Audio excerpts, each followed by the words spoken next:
Hello বন্ধুরা, new York সিটির একটি ৭তলা বাড়ি। এই বাড়ির প্রবেশপথ অসংখ্য নকল চোখ দিয়ে সাজানো। হলের মাঝখানে ঝুলছে একটি ভাস্কর্য, একটি কনের ভাস্কর্য দড়িতে ঝুলানো, এবং অফিসের ভিতরে রাখা আছে একটি সংরক্ষিত বাঘের দেহ।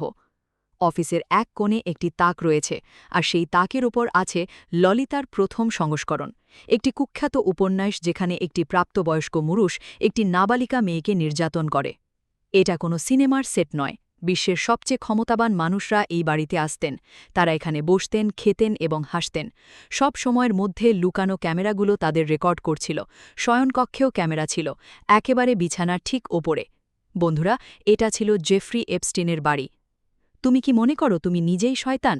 না, তবে আমার একটি ভালো আয়না আছে। এই বাড়িতে প্রদর্শিত ছবিগুলিতে এপস্টিনকে দেখা যায় পোপ জন পল দ্বিতীয়, এলন মাস্ক, কিউবার সাবেক প্রেসিডেন্ট ফিদেল কাস্ত্রো, সাবেক মার্কিন প্রেসিডেন্ট বিল ক্লিন্টন, বর্তমান মার্কিন প্রেসিডেন্ট ডোনাল্ড ট্রাম্প এবং এমনকি সৌদি আরবের ক্রাউন প্রিন্স মোহাম্মদ বিন সালমানের সাথেও। তার পাশে একটি $1 নোট ছিল যা বিল গেটস স্বাক্ষর করেছিলেন। এখানে সবচেয়ে চমকপ্রদ বিষয় ছিল যে এই জেফ্রি এপস্টিন একটি মানব পাচার চক্র চালাতেন, যার মাধ্যমে তিনি শত শত নাবালিকা মেয়ে ও নারীকে লক্ষ্য করতেন। বন্ধুরা, আগের ভিডিওতে আমি আপনাদের এপস্টিনের দ্বীপ সম্পর্কে বলেছিলাম এবং কিভাবে এটি আমেরিকার সবচেয়ে বড় কেলেঙ্কারিতে পরিণত হয়েছিল। কিন্তু এরপর ৩০ জানুয়ারি এমন কিছু ঘটেছিল যা পুরো বিশ্বকে নাড়িয়ে দেয়। মার্কিন বিচার বিভাগ এপস্টিন ফাইলস ট্রান্সপারেন্সি অ্যাক্টের অধীনে ৩ মিলিয়নেরও বেশি পৃষ্ঠা প্রকাশ করেছে। এতে রয়েছে ১,৮০,০০০-এরও বেশি ছবি এবং ২,০০০ ভিডিও। পেডোফাইল জেফ্রি এপস্টিনের সাথে সম্পর্কিত ফাইলগুলোর শেষ প্রকাশ এর আকার এবং বিষয়বস্তুর কারণে চমকপ্রদ। এখন অন্তত ১০টি দেশে তদন্ত চলছে। এই নথিগুলো আরও অনেক নাম প্রকাশ করেছে এবং ভয়াবহ গল্প তুলে ধরেছে, যা সবাইকে হতবাক করেছে। এর মধ্যে ছিল প্রেসিডেন্ট, প্রধানমন্ত্রী, রাজকুমার এবং বিলিয়নেররা। কিন্তু এবার নাম এসেছে ভারতের প্রধানমন্ত্রী নরেন্দ্র মোদী, পেট্রোলিয়াম মন্ত্রী হরদীপ সিং পুরী এবং শিল্পপতি অনিল আম্বানির। এছাড়াও এলন মাস্কের সম্পৃক্ততাও দেখা গেছে। তিনি আগে ট্রাম্পকে এপস্টিন ফাইল লুকানোর অভিযোগ করেছিলেন, কিন্তু এখন তিনি নিজেই এই ফাইলগুলোর মধ্যে আটকে গেছেন। বন্ধুরা, এই ভিডিওতে চলুন আমরা আরও বিস্তারিত জানি কিভাবে এই ক্ষমতাবান মানুষের নেটওয়ার্ক কাজ করত, কিভাবে এই ব্যক্তির এত প্রভাব ছিল যে তিনি সারা বিশ্বের মিলিয়নের এবং রাজনীতিবিদদের দ্বারা পরিবেষ্টিত ছিলেন, এবং কিভাবে তিনি শুধু নাবালিকা মেয়েদের পাচার ও নির্যাতনই নয়, বরং সেই শক্তি আরও ক্ষমতা অর্জনের জন্য ব্যবহার করেছিলেন। আগের ভিডিওতে আমি বলেছিলাম জেফ্রি এপস্টিন ছিলেন একজন কলেজ ড্রপআউট এবং শিশুদের গণিত পড়াতেন। তারপর তিনি নিউ ইয়র্কের সবচেয়ে দামি বাড়িতে থাকতে শুরু করেন। তিনি প্রাইভেট জেটে ভ্রমণ শুরু করেন এবং বিলিয়নেরদের আর্থিক উপদেষ্টা হয়ে ওঠেন। এটা কিভাবে সম্ভব হল? এর উত্তর হল লেসলি ওয়েক্সনার, আমেরিকার অন্যতম ধনী ব্যক্তি। ভিক্টোরিয়াস সিক্রেট এবং বাথ অ্যান্ড বডি ওয়ার্কসের মতো কোম্পানির মালিক।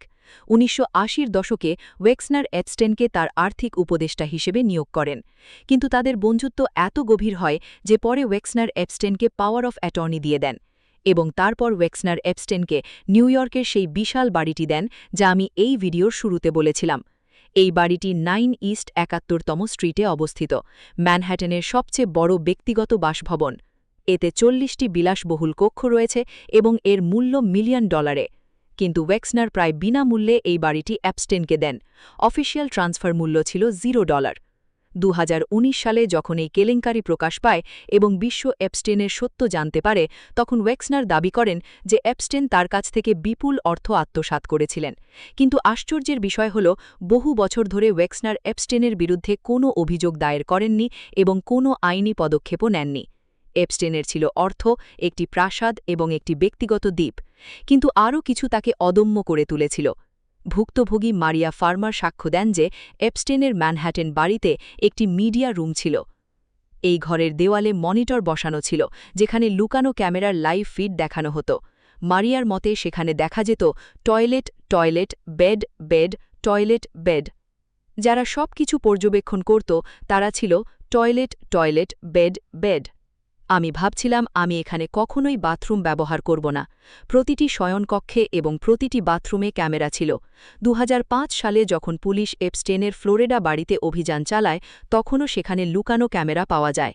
এবং ২০১৯ সালে যখন এফবিআই ম্যানহাটন তল্লাশি করে, তখন এপস্টিনের সিডিও খুঁজে পাওয়া যায়। এই সিডিগুলো একটি গোপন সেফে তালাবদ্ধ ছিল এবং প্রতিটি সিডিতে লেবেল ছিল। লেবেলে লেখা ছিল যুব নাম প্লাস নাম। প্রথম নামটি ছিল একটি নাবালিকার এবং দ্বিতীয়টি অন্য কারোর। এটা কিছু লোকের মতে ইঙ্গিত করে যে এটাই ছিল অ্যাপস্টেনের আসল ব্যবসা, ক্ষমতাবান মানুষদের গোপনে অবৈধ কার্যকলাপে লিপিবদ্ধ করা, গোপনে ভিডিও ধারণ করা এবং পরে সেই সিডিগুলো ব্যবহার করে ব্ল্যাকমেইল করা। বছরের পর বছর ধরে অনেক সেলিব্রিটি এবং প্রভাবশালী ব্যক্তি অস্বীকার করেছেন যে তারা কখনো অ্যাপস্টেইনের দ্বীপে গিয়েছিলেন। আমি কখনোই দ্বীপে যাইনি। আমার অ্যাপস্টেইনের সাথে কোনো সম্পর্ক নেই। কিন্তু ৩০ জানুয়ারি ২০২৬-এ প্রকাশিত ফাইলগুলো অনেকের সত্য প্রকাশ করে। নতুন নথিগুলোতে দেখা যায় গুগলের সহ-প্রতিষ্ঠাতা সার্গেই ব্রিন অ্যাপস্টেইনের দ্বীপে দিয়েছিলেন। এক ভুক্তভোগী সাক্ষ্য দেন যে ১ জানুয়ারি ২০০৭-এ তিনি ব্রিন এবং তার বাগদত্তাকে দ্বীপে দেখেছিলেন। অ্যাপস্টেইনের সাবেক নৌকাচালকও নিশ্চিত করেছেন যে তিনি ব্রিনকে একাধিকবার দ্বীপে দেখেছেন। জুন ২০২৫-এ ইলন এবং ট্রাম্পের মধ্যে প্রকাশ্যে বিরোধ চলছিল। মাস্ক টুইট করেন, সবচেয়ে বড় বোমা ফেলার সময়ে এসেছে ট্রাম্প অ্যাপস্টেইন ফাইলে। কিন্তু জানুয়ারি ২০২৬-এর নতুন ফাইল প্রকাশের পর দেখা যায় ইলন মাস্কের নামও সেখানে এসেছে। ২০১২ থেকে ১৩ সালের মধ্যে ইলন এবং অ্যাপস্টেইনের মধ্যে অন্তত ১৬টি ইমেল আদান-প্রদান হয়। ২০১২ সালের নভেম্বরে ইলন অ্যাপস্টেইনকে জিজ্ঞেস করেন তিনি অ্যাপস্টেইনের দ্বীপে যেতে পারেন কিনা। ইলন লেখেন, আপনার দ্বীপে কোন দিন রাত সবচেয়ে উন্মাদ পার্টি হবে? এরপর ২০১২ সালের ডিসেম্বরে ইলন লেখেন তিনি পার্টিতে যেতে চান এবং সব চাপ থেকে মুক্ত হতে চান। ২০১৪ সালে অ্যাপস্টেইনের ক্যালেন্ডারে একটি এন্ট্রি ছিল, রিমাইন্ডার, ইলন মাস্ক দ্বীপে আসবেন ৬ ডিসেম্বর। এটা কি এখনও হচ্ছে? বন্ধুরা, যদি আপনি লক্ষ্য করেন, অ্যাপস্টেইনের জীবনের গল্প মূলত দুটি জিনিসের ওপর ভিত্তি করা, তথ্য এবং প্রবেশাধিকার। যাদের কাছে সঠিক তথ্য এবং সঠিক সংযোগ ছিল তারা ক্ষমতাবান হয়েছে, আর যাদের ছিল না তারা সিস্টেমের বাইরে রয়ে গেছে। হল ব্রিটিশ রাজপরিবারের প্রিন্স অ্যান্ড্রিউর ঘটনা।